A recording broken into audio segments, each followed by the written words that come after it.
আসসালামু আলাইকুম ওয়া রাহমাতুল্লাহ। মহানবীর হযরত মুহাম্মদ সাল্লাল্লাহু আলাইহি ওয়াসাল্লাম দয়া ও ক্ষমার গল্প। মদিনায় এক ইহুদি বৃদ্ধ বাস করতেন, যিনি ছিলেন হযরত মুহাম্মদ সাল্লাল্লাহু আলাইহি ওয়াসাল্লাম এর প্রতিবেশী। কিন্তু দুঃখের বিষয়, এই বৃদ্ধ প্রতিদিন নবীজিকে কষ্ট দিতেন। যখন হযরত মুহাম্মদ সাল্লাল্লাহু আলাইহি ওয়াসাল্লাম নিজের ঘর থেকে বের হতেন, তখন ইহুদি ব্যক্তি তার পথে আবর্জনা ছুঁড়ে ফেলতেন। এটা প্রতিদিনের ঘটনা হয়ে দাঁড়িয়েছিল। সাহাবীরা হতবাক হয়ে যেতেন, এই মহান ব্যক্তিকে কেউ কিভাবে এমন অপমান করতে পারে। কিন্তু হযরত মুহাম্মদ সাল্লাল্লাহু আলাইহি ওয়াসাল্লাম কখনো কোনো প্রতিশোধ নেননি, কিছু বলেননি। তিনি ধৈর্য ধারণ করতেন আর নিজের কাজ চালিয়ে যেতেন।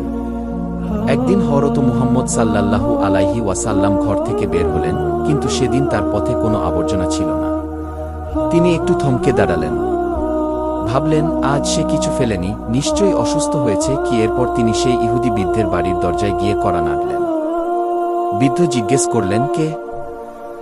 উত্তরে নবীজি বললেন, আমি হযরত মুহাম্মদ সাল্লাল্লাহু আলাইহি ওয়াসাল্লাম, তোমার প্রতিবেশী। বৃদ্ধ হতবাক হয়ে দরজা খুললেন। তিনি অসুস্থ হয়ে বিছানায় শুয়েছিলেন।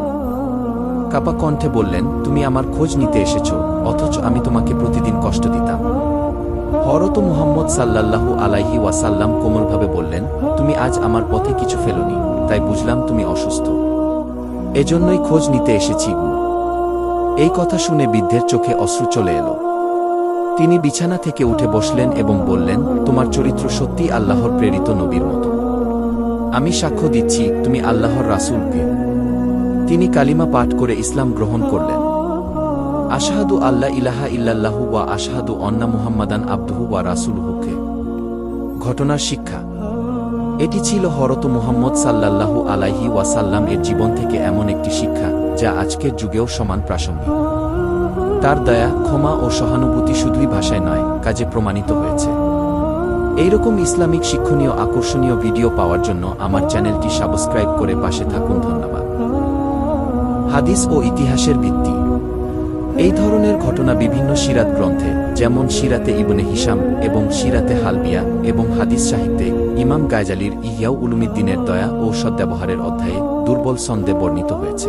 তবে এর মাধ্যমে রাসূলুল্লাহর চরিত্রের সৌন্দর্য নিঃসন্দেহে প্রকাশ পায়। এসো কোরআনের ছায়া তলে সমবেত হই, এসো আল্লাহ রাসূলের অনুগত হই।